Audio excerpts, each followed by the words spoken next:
Salam jumpa pemirsa, senang sekali Jurnal Daai dapat hadir kembali menemani Anda. Kali ini bersama saya, Patricia Lovord. Dalam Jurnal Daai edisi ini, kami telah menyiapkan liputan untuk Anda mengenai Kali Ciliwung dan wilayah Condet, serta cerita cinta kasih yang dimulai dari rumah Joni Chandrina.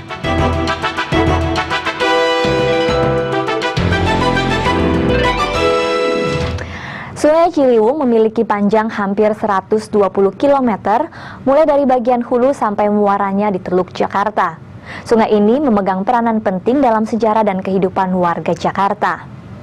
Berpuluh-puluh tahun lalu, Sungai Ciliwung pernah menjadi salah satu sungai terbersih dan terbaik di dunia.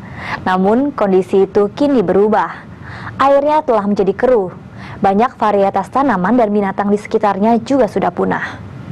Berbagai komunitas peduli Ciliwung berusaha menjaga dan melestarikan Ciliwung secara swadaya. Salah satunya di wilayah Bulu, Condet, Jakarta Timur.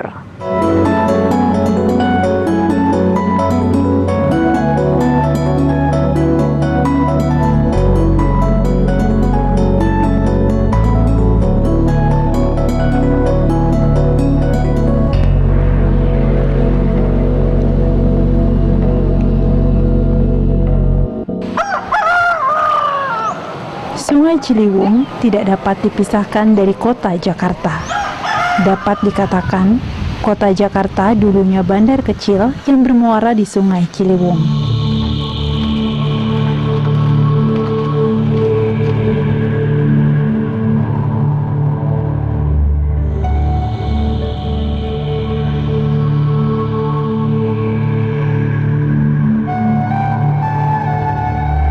Ciliwung mempunyai peran penting bagi kota Jakarta sejak dulu.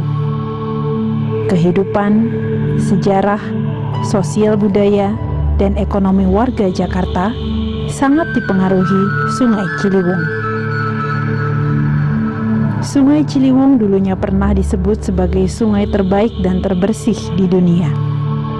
Salah seorang pengelana Prancis, Jean Baptiste, pernah menuliskan kondisi Ciliwung yang baik dan bersih. Kalau saya sejak kecil, artinya dari umur 7 tahun sudah mandi di Kali Ciliwung. Itu terjadi pada tahun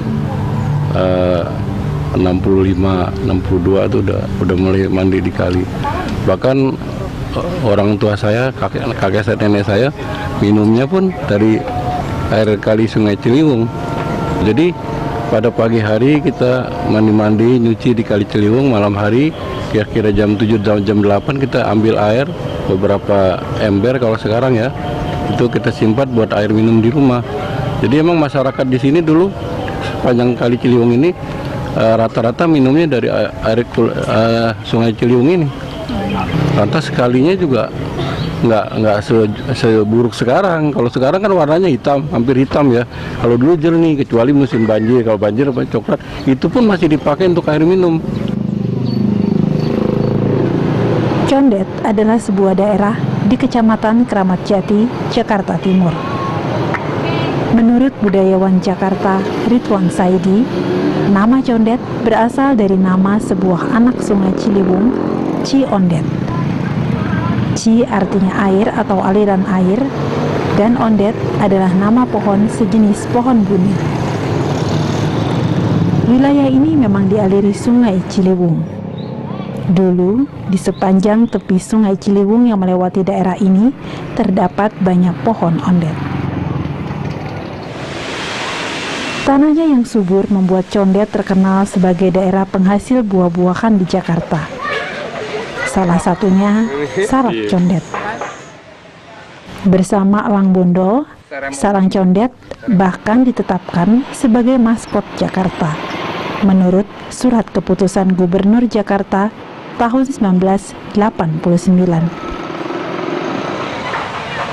Sebelum itu, pada tahun 1975, Condet pernah ditetapkan sebagai kawasan cagar budaya buah-buahan. Namun, seiring berjalannya waktu, wilayah Condet kini tidak sehijau dulu.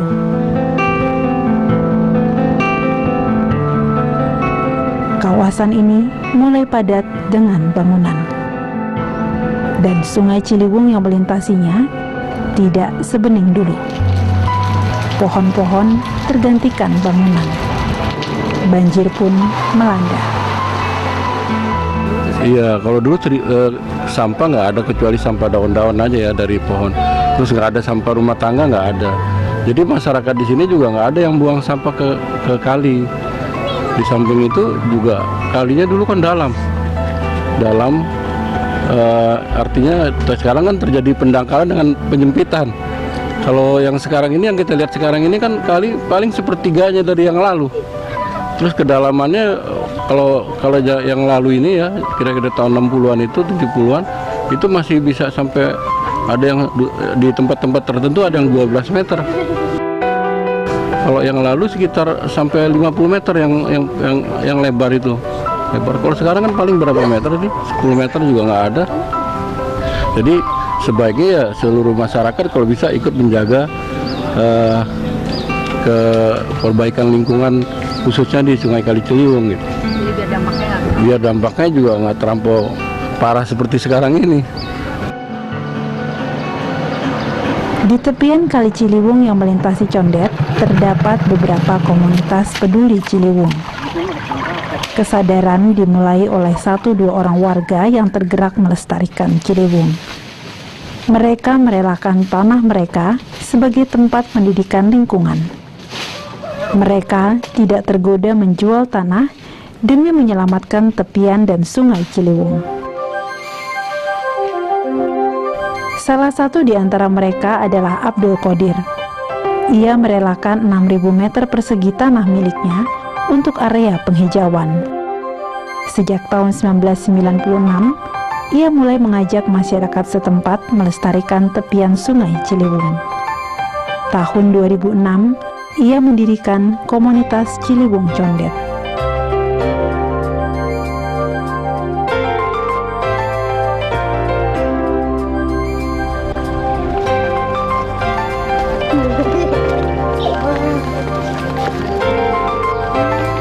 Upaya Abdul Qadir terus menggema dan mempengaruhi masyarakat sekitar. Kini mulai muncul komunitas peduli Ciliwung lain di kawasan Condet. Apa yang dilakukan dengan tindakan nyata menggerakkan orang untuk ikut mendukung. Tepat 3 tahun lalu, yaitu pada bulan Juni 2010, berdirilah suatu komunitas peduli Ciliwung di wilayah Buluh, Condet, Jakarta Timur. Haji Bahtiar, pria berusia 61 tahun ini, merelakan 1.600 meter persegi tanah miliknya sebagai tempat pendidikan dan pelestarian lingkungan. Ia dan keluarganya mulai tinggal di Condet sejak tahun 1990. 3 tahun lalu, hatinya terketuk. Pensiunan inspektur di PLN ini mulai mengangkat cangkul memulai penghijauan. KPC Buluh dikelola secara swadaya oleh masyarakat sekitar. Secara rutin, setiap hari Sabtu dan Minggu, mereka berkumpul untuk membersihkan sampah di pinggiran kali. Sepanjang 300 meter bagian kebun yang berbatasan langsung dengan Kali Ciliwung menjadi fokus utama mereka.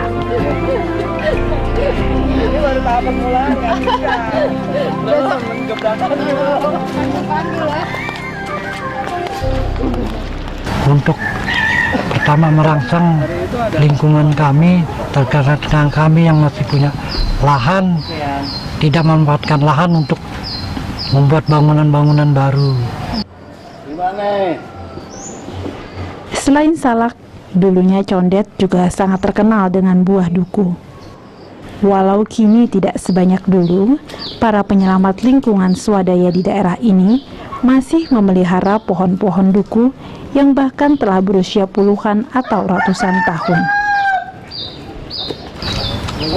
Ya, di samping itu kita nanam juga memang kita memelihara pohon-pohon yang warisan terdahulu yang kami juga tidak mengalami menanamnya, seperti pohon duku.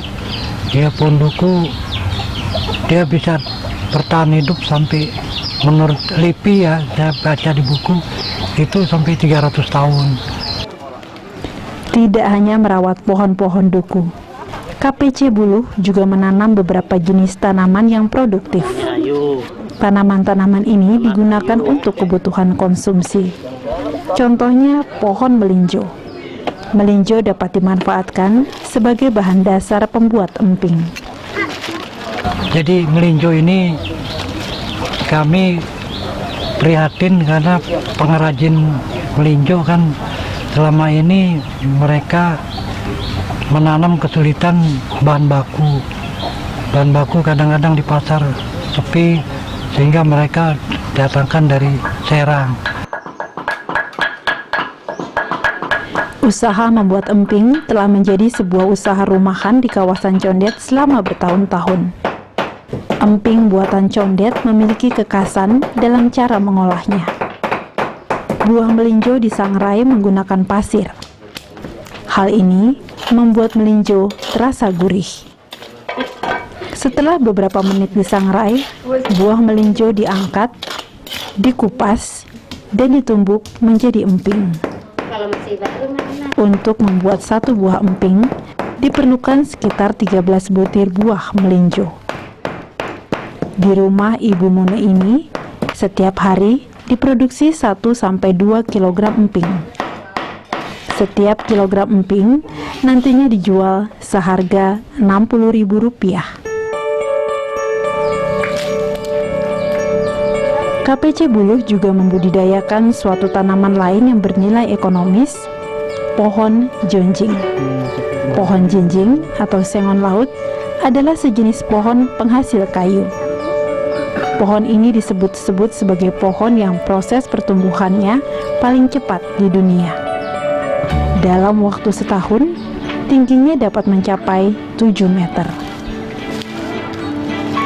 Saya mengharapkan kenapa pohon jinjing kami tanam karena dia proses pertumbuhannya lebih cepat, sehingga diharapkan dalam waktu setahun ini udah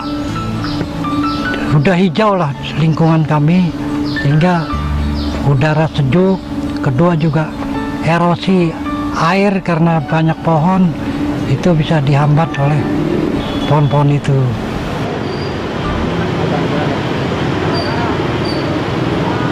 Tidak hanya yang terkait langsung dengan sungai, warga menjadi guyup dan hidup damai karena mempunyai banyak tujuan yang sama dan sejalan. Masjid ini misalnya, berdiri di atas tanah wakaf milik warga, tak jauh dari lingkungan penghijauan.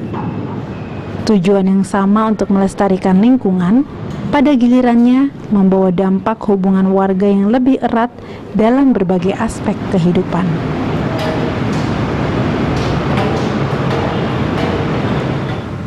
Hati yang lembut menarik tekad untuk melaksanakan arti berbakti pada orang tua.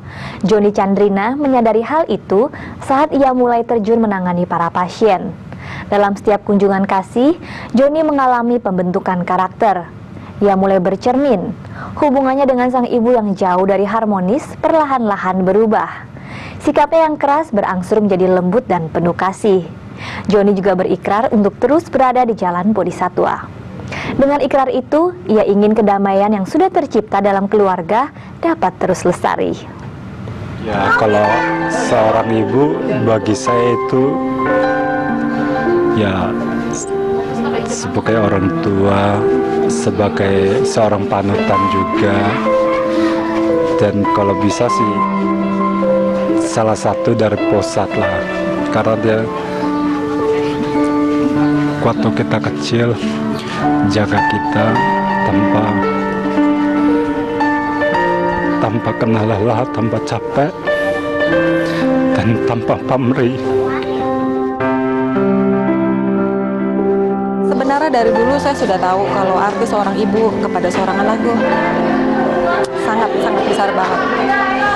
Cuman mungkin sebelum ini saya masih malu untuk mengungkapkan, terus juga gengsi juga.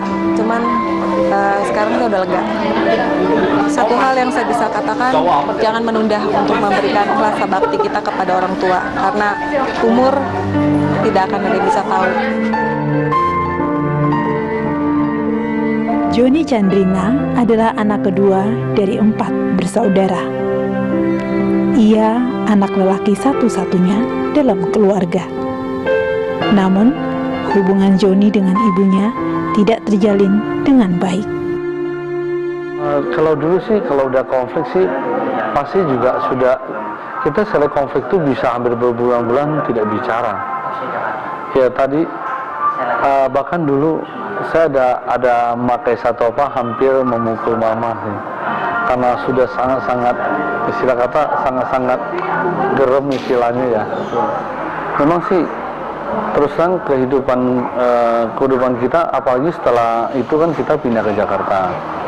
Ya kan, pindah ke Jakarta ini memang juga kondisi mama juga mungkin ya yang dimana dari daerah itu kan mungkin banyak teman kemana gampang, akhirnya setelah pindah ke Jakarta itu akhirnya mungkin karena banyak stresnya keluarga kita cukup sangat berantakan seperti itu. Sejak kecil, Joni telah terbiasa hidup mandiri. Karena kemandiriannya, ia menjadi pribadi yang jauh dari keluarga. Saat memutuskan untuk membuka usaha keluarga di Jakarta, pergolakan pun kerap terjadi. Semenjak saya pindah ke Jakarta itu 91, ya, mama kalau nggak salah setelah 2 tahun itu ikut datang ke Jakarta. Nah dari semenjak itu selalu aja terjadi keributan. Bahkan sampai sekitar tahun sebelum saya masuk SECI itu tahun sampai 2007 itu ya termasuk kita sih ini ya masih terjadi banyak pergolakan seperti itu. Pada Mei 2008, Joni bergabung menjadi relawan Yayasan Buddha SECI. Joni tertarik mengurus berbagai kasus pasien. Ia juga kerap mengunjungi panti jompo. Bagiannya, memberi perhatian pada tiap pasien, memberi waktu untuk mendengarkan kisah mereka, menggunting kuku, merawat pasien, ataupun menjenguk para pasien dan keluarganya. Kenapa kita terhadap pasien sendiri bisa begitu perhatian, tapi pada orang tua sendiri seperti ini gitu loh, ya kan? Pertanyaan ini mengusik hatinya. Mengapa ia bisa bersikap begitu baik pada orang lain, namun tidak pada orang di rumahnya sendiri? Mengapa ia bisa menjawab dengan kasih pada orang lain, tetapi menjadi naik emosi saat menjawab orang yang satu rumah dengannya? Terus apakah kondisi perubahan itu sekarang seperti apa? Ya memang sih, ya setelah kita lihat ini ya, kadang Ada ya. maksudnya kadang kita juga sering Ya udah. merasakan memang sih Sekarang di ya unit mama itu memang 5 adalah orang. segalanya ya. Walaupun saya bilang kadang mama kadang keras atau bagaimana, tapi paling tidak mama kan yang melahirkan kita, ya kan. Tanpa mama ya kita juga kan tidak ada di dunia seperti ini gitu loh. Bagaimana kita menyisir rambut daripada orang tua kan. Nah kan kita lihat orang tua kita semakin lama semakin tua gitu loh. Padahal kan sampai di mana sih rasa bakti kita gitu loh ya kan. Tadi kan ada juga seperti menyuap kue ya. Kan dulu kan kita yang disuap seperti itulah gitu loh. Jadi itu ada makna-makna yang terkandung juga di dalamnya seperti itu sih. Hati Joni sungguh terusik. Ia bercermin. Kini ia paham, ada 2 hal yang tidak dapat ditunda: berbakti pada orang tua dan berbuat baik. Ada tuh kan maksudnya ada bilang yang 2 hal yang tidak bisa ditunda. Itulah yang membuat saya itu bagaimana merubah gitu loh, ya kan. Kan maksudnya juga katakan bahwa jika nggak bisa merubah orang lain, ya rubahlah diri kita sendiri. Jadi saya pikir dia ngomong apa ya saya turutin lah gitu loh. Saya turutin, nanti setelah beberapa lama kemudian jelasin ke dia. Nah akhirnya mama juga terima dengan kondisi seperti itu gitu loh. Sifat sama ego ini memang dia agak banyak perubahan ya. Dulu sama sekali memang ya nggak cocok juga sama. Kadang-kadang soal ya sedikit apa suka-suka ya nggak kan, bertengkar sama mama. Begini suka marah-marah, sekarang ada kurang ya, kita pun senang dong, ada kurang baik. Ya udah sayang mama, kita pun maaf dia. Selalu berbakti. Budi besar ibu sangat sulit dibalas. Lalu mengharapkan ini ya kesehatan dan kebahagiaan buat orang tua saya, karena saya pikir mudah-mudahan saya itu masih diberi kesempatan lebih panjang untuk bisa berbakti.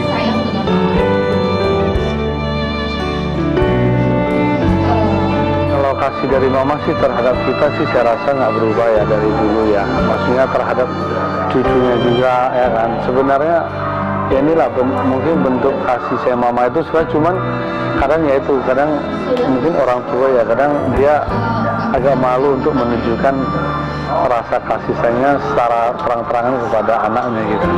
Memang setelah kita juga berkeluarga, kita kan kadang kan maksudnya kita juga mengharapkan ya anak kita seharusnya itu bisa berbakti. Makanya sekarang anak juga saya juga dua-duanya ada juga ajak ya untuk keatungkan sama sesal seperti itu. Ya agar mereka ada rasa bakti seperti itu nantinya terhadap kita. Kini Joni berikrar, ia akan melakukan perbuatan baik apa saja agar keadaan damai di keluarganya dapat terjaga. Ketenangan batin lebih tinggi nilainya dari kekayaan materi. Setia dan berkomitmen melestarikan lingkungan adalah salah satu upaya yang dilakukannya. Masa lalunya yang kelam dengan sang mama tak ingin terulang lagi. Joni percaya dengan terus melatih diri, ia sedang membina karakter serta memperbaiki perilaku. Ketika diri sendiri berubah, dunia sekitar akan berubah pula. Kedamaian dimulai dari rumah sendiri. Cinta kasih dimulai dari dalam hati sendiri. Melestarikan lingkungan, melestarikan cinta kasih, melestarikan kehidupan adalah panggilan utama semua manusia di bumi ini. Jadikan hidup ini penuh makna karena setiap peristiwa mengukir sejarah.